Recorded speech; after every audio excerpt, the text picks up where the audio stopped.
कांग्रेस जो एक बड़ा लक्ष्य लेकर चल रही है कि 11 की 11 सीटें हम जीतेंगे, उसके अलावा कांग्रेस किन मुद्दों को लेकर मतदाताओं के बीच जा रही उन तमाम बातों को लेकर आज हम जो है उनसे चर्चा करेंगे।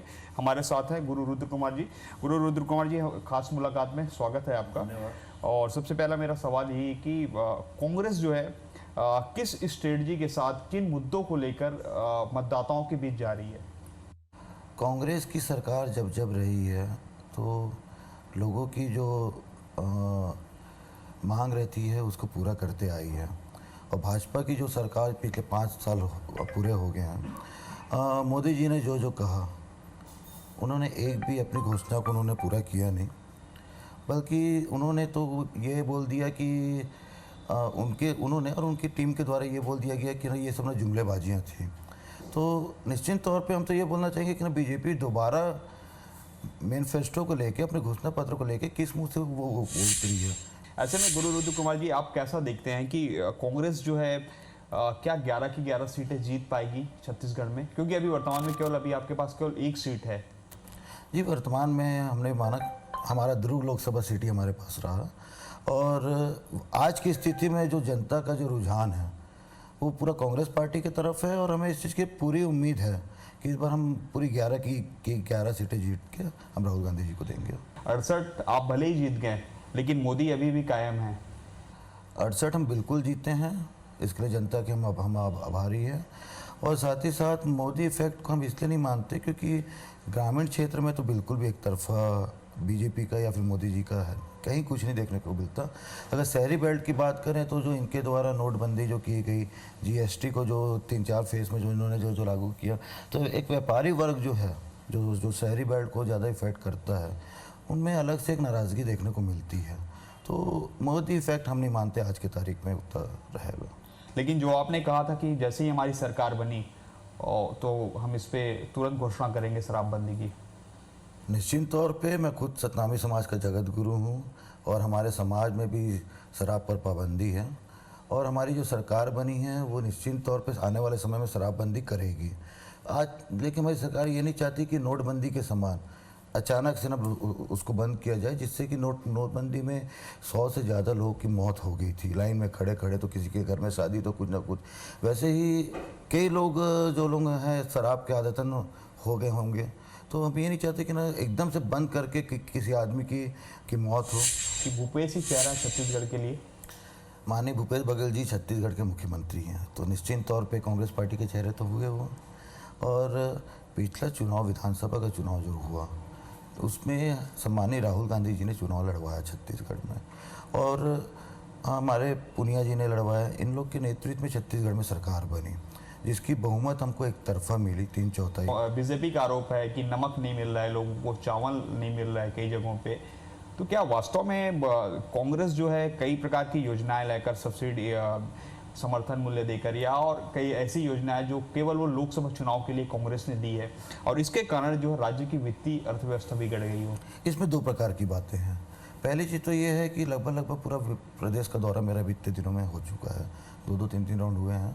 और ये भाजपा के द्वारा सिर्फ वोट को, जनता को दिग्भ्रमित करने के लिए ये कोरी अफवाह इनके द्वारा फैलाई जा रही है कि चना हो या फिर आपका नमक हो या फिर चावल जो है बंद कर दिया गया। ऐसा कुछ नहीं, हमारी सरकार ने बिल्कुल बंद नहीं की, बल्कि हमारी सरकार ने तो 35 किलो चावल प्रति व्यक्ति को हमारी सरकार देने वाली है, जो कि आचार-संहिता के कारण रुक गया। जहाँ आचार-संहिता खत्म होगा, प्रति व्यक्ति को 35 किलो चावल मिलेगा। किसी चीज़ को हमारी सरकार ने बंद नहीं की है। दूसरी चीज़ जो लोन लेने वाली जो बात है, तो पिछली सरकार ने भी लोन लिया है अपनी सरकार को चलाने के लिए। लेकिन आपकी सरकार महज 3 से 4 महीने हो रहे हैं, ऐसे में कर्ज के ऊपर कर्ज लेना क्या सही है? हमने तो आपको बताया ना, 50,000 करोड़ का तो रमन सिंह जी खुद छोड़ के गए थे। तो उसके बाद स्थिति को संभालने के लिए, सुचारू रूप से चलाने के लिए प्रदेश को जिस चीज़ की आवश्यकता पड़ती है उसको करना पड़ता है। तो कोई ऐसा मतलब बर्डन वाली बात नहीं है। और वो जो रमन सिंह जी ने जो कर्ज जो छोड़ के गए, उसको हमारी सरकार आने वाले समय में उसको धीरे धीरे करके खत्म। बीजेपी के नेता कहते हैं कि प्रधानमंत्री नरेंद्र मोदी के कद में कहीं नहीं टिकते राहुल गांधी, क्या कहेंगे इस पर? गांधी परिवार का इतिहास गवाह है कि गांधी परिवार जब जब सत्ता में रहा है तो पूरे देश का इनके द्वारा विकास किया गया है। चाहे नेहरू जी को ले लें, चाहे इंदिरा जी को ले लें, चाहे राजीव जी को ले लें। सोनिया जी अगर चाहती तो खुद प्रधानमंत्री बन सकती थी, लेकिन उन्होंने मनमोहन सिंह को उन्होंने बनाया और हमारे देश को बहुत अच्छे से सुचारू रूप से कांग्रेस पार्टी ने चलाया है। और राहुल गांधी जी का कद तो अपने आप में बड़ा है। मोदी जी या फिर भाजपा के जो कार्यकर्ता हैं वो लोग डर के मारे ऐसा बोलते हैं। ये तो राहुल जी बिल्कुल पीएम फेस है और जनता खुद उन्हें पीएम जब बनाएंगी तो इनका मुंह बंद हो जाएगा। मोदी लगातार कह रहे हैं अपनी चुनावी सभाओं में कि कांग्रेस ने तो कुछ काम ही नहीं की है 60 से 70 सालों में, केवल भ्रष्टाचार हुए हैं। उन्होंने राहुल गांधी से लेकर सोनिया गांधी तमाम जो मोदी जी कांग्रेस के बड़े नेता हैं उन पर आरोप लगाए हैं। मोदी जी जिस स्कूल में पढ़े होंगे, जिस कॉलेज में पढ़े होंगे, वो कांग्रेस सरकार की देन है। 70 साल में आज जो हमारा देश जिस प्रगति पर है वो कांग्रेस सरकार की देन है। 2000 करोड़ से ना ज़्यादा उनके सिर्फ विदेश यात्रा में खर्च हुआ है। देश की जनता के लिए उन्होंने क्या किया मोदी जी ने बताएं। मोदी जी के कार्यकर्ता बताएं, उनके नेतागण बताएं कि आखिर मोदी ने किया क्या जो वो कांग्रेस पर उंगली उठा रही है। बाकी आज जो भी है वो कांग्रेस सरकार की देन है।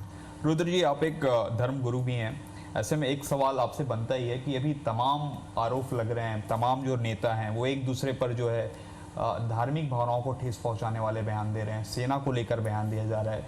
जैसे पिछले दिनों आजम खान ने कोई ऐसी बात कही। उसके अलावा आपके ही नेता सिद्धू, कांग्रेस के नेता है, उन्होंने कहा कि मुसलमानों को कहा स्पष्ट तौर पर। तो कैसे देखते हैं इन बयानों को, क्या ये बयान होना चाहिए? सेना को लेके विशेष तौर पे मैं बोलना चाहूँगा, सेना किसी व्यक्तिगत इंसान की नहीं रहती, सेना देश की होती है। और सेना के नाम पे वोट मांगना ये भाजपा सरकार की नाकामी है, क्योंकि उनके पास कोई मुद्दा नहीं है कि वो वोट मांगे। साथ ही साथ सामाजिक बात है तो एक समय में नारा था इंदिरा जी के समय में, ना जात पे ना पात पे वोट लगेगी हाथ पे। और हमारी सरकार, कांग्रेस की सरकार जब बनती सभी समाज को सम्मिलित रूप से साथ में लेके चलती है। हमारी कांग्रेस की सरकार कभी भी जाति को, धर्म को बांटने का काम नहीं, लेकिन कांग्रेस नेता ही अभी बहुत सारे कांग्रेस नेता हैं जो जाति को लेकर उनके व्यक्तिगत राय होंगे, लेकिन कांग्रेस पार्टी ऐसा कभी नहीं करती है। इतिहास है कांग्रेस पार्टी का कि सभी समाज को, सभी वर्ग को एक साथ लेके चलिए और सबके हित के और विकास के लिए काम किए। रुद्र जी, अभी ये देखने को मिल रहा है कि कांग्रेस ने जो है न्याय देने की बात कही है, न्याय अर्थात न्यूनतम आय योजना। क्या लगता है कि ये मोदी ने जो तमाम अभी, बीजेपी ने जो तमाम अभी अपनी मैनिफेस्टो में लाए हैं उनसे कहीं टिक पाएंगे? निश्चित तौर पे बीजेपी का रिकॉर्ड रहा है, जो उन्होंने बोला वो कभी नहीं किया। और सम्माननीय राहुल गांधी जी का रिकॉर्ड रहा है, जो उन्होंने बोला वो उन्होंने करके दिखाया। राहुल गांधी जी का न्याय पे उनकी घोषणा है कि सबको न्याय मिलना चाहिए। मतलब न्यूनतम आय के तौर पे लोगों को साल का 72,000 यानी कि महीने का 6,000, दिन का 200 रुपया मिलना चाहिए। और सबसे बड़ी बात, राहुल जी जो बोलते हैं वो करते हैं। इसका सबसे बड़ा उदाहरण है हमारा छत्तीसगढ़। राहुल जी ने जब पिछले विधानसभा चुनाव जब लड़वाया था तो जो जो घोषणा हमारे घोषणा पत्र में जो थी, सरकार बनते ही उन्होंने सारी घोषणाओं को पूरा करने के लिए कहा। और 3 महीने की सरकार ने ही 36 में से 18 घोषणाओं को पूरा किया, जबकि घोषणा पत्र में 5 साल का पर्याप्त समय रहता है पूरा करने के लिए। लेकिन राहुल जी के कहने पे माननीय भूपेश बघेल जी ने पूरे घोषणा को पूरा किया जितने भी जरूरी हैं।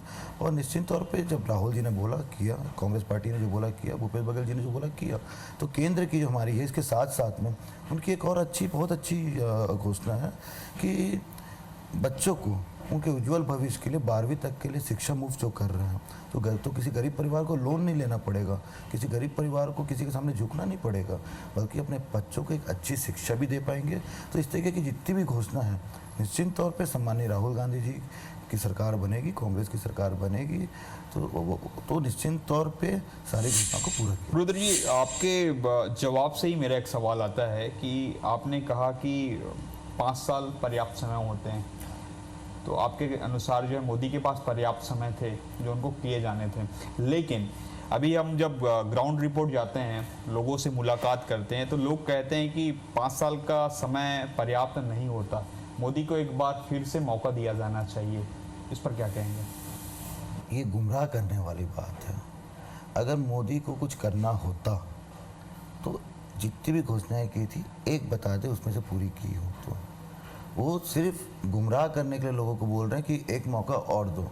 और क्यों देगी जनता, जब 5 साल में ना जिन्होंने जनता को ना सिर्फ घुमाया है, बेवकूफ़ बनाया है, और बल्कि आम जनता से लेके गरीब आदमी से लेके बड़े तबके को तक इन्होंने सड़क में खड़े कर दिया ला के। अच्छे अच्छे लोग की ना शादी नहीं हो पाई, कई लोग के घर में मौतें हो गई इनके कारण। लेकिन इन्होंने घोषणा की थी ना कि 50 दिन का ना समय दो, वरना जिस चौक चौराहा में आप जनता बोलेगी वहाँ पे ना वो ना आएंगे और जो करना है कर लेना। तो अब आए ना, किस चौक में आना चाहेंगे बता दे। तो ये जो बीजेपी की जो मोदी सरकार जो रही है, इन्होंने सिर्फ जुमलेबाजियाँ की। खुद ही इन्होंने कहा कि ये चुनाव में जो इन्होंने घोषणा किया वो जुमले थे। तो जब खुद ही अपने घोषणा को जुमला मान रहे हैं तो अब किस मुँह लेके ये जनता के बीच आ रहे हैं। तो ये सिर्फ गुमराह करने का तरीका है। ये एक सवाल था आपसे, अभी लोकसभा में आपने जो है विधायकों को टिकट दी है कांग्रेस ने, आखिर क्यों विधायकों को टिकट दी गई है? ये कहा जा रहा है कि कुछ मंत्री बनने के कगार पर थे, तो हो सकता है कि उनको लोकसभा की टिकट दे दी जाए तो वो दिल्ली चले जाएं, तो कम से कम उनकी पत्ती कट जाए। तो ये क्या था, ये इसके पीछे रणनीति क्या थी? ये सिर्फ रूमर्स हैं, लोगों को बोलना रहता है तो लोग कुछ भी बोलते हैं। और जैसे कि हमारे यहाँ से सम्मानित धनेन्द्र साहू जी खड़े हुए हैं, मतलब महासमुंद लोकसभा से हमारे पबार वाले क्षेत्र में, तो वो बहुत ही सरल स्वभाव के अच्छे छवि के नेता हैं, सीनियर लीडर हैं, प्रदेश अध्यक्ष भी रहे हैं, कई बार मंत्री भी रहे हैं। तो एक सीनियर लीडर को लोकसभा की टिकट की दी गई है तो उसमें कुछ गलत नहीं है। साथ ही साथ खेलसा जी कांकेर हो गया, मतलब उन लोग को जो दिया गया तो उनको उनकी क्षमता के हिसाब से दिया गया है, बाकी ऐसा कुछ नहीं है। बाकी रूमर्स रहते हैं, लोगों को बोलना है तो कुछ भी बोलेंगे वाली बात है। आप तो अभी पूरे छत्तीसगढ़ घूम चुके हैं, इस दौरान क्या देखने को मिल रहा है? छत्तीसगढ़ में माहौल क्या है? निश्चित तौर पे 11 की 11 सीट हम इस बार जीतेंगे, इससे कोई नहीं रोक सकता। और हमारे छत्तीसगढ़ का एक बहुत महत्वपूर्ण योगदान रहेगा केंद्र की सरकार बनने में, क्योंकि हम 11 की 11 सीट जीत के राहुल जी को देंगे। क्योंकि बीजेपी वालों को अपने पूर्व सांसदों पे भरोसा नहीं था, 7-7 बार के सांसद रहे, उनकी टिकट काट दी है। मतलब बीजेपी वाले खुद मान लिए कि उनके लोगों की छवि खराब थी या है, इसलिए उन्होंने अपने इतने सीनियर लीडर्स लोगों की उन्होंने टिकट काटी है। तो निश्चित तौर पे जनता देख रही है, जनता समझ रही है। जनता को अब आप बेवकूफ़ नहीं बना सकते। एक बार आपने 5 साल पहले बेवकूफ़ बना लिया, बार बार जनता को बेवकूफ़ नहीं बनाया जा सकता। लास्ट फाइनल कमेंट, छत्तीसगढ़ में कितनी सीटें दे रहे हैं और केंद्र में कांग्रेस की कितनी सीटें आ रही हैं? निश्चित तौर पे छत्तीसगढ़ से हम 11 दे रहे हैं, मैंने बोला इस बात को। और केंद्र में भी हमारी फुल मेजॉरिटी आएगी, एक तरफा आएगी और हम सरकार केंद्र में बनाएंगे। तो ये थे पीएचई और ग्रामोद्योग मंत्री गुरु रुद्र कुमार, जिनका स्पष्ट तौर पर कहना है कि छत्तीसगढ़ समेत पूरे देश में कांग्रेस जीतेगी और राहुल गांधी प्रधानमंत्री बनेंगे। अब देखना होगा 23 मई को जो चुनाव परिणाम आ रहे हैं इसमें किसकी जीत हो रही है। कैमरामैन मुकेश और रमाशंकर के साथ सौरभ सिंह परिहार, IBC 24 दुर्ग।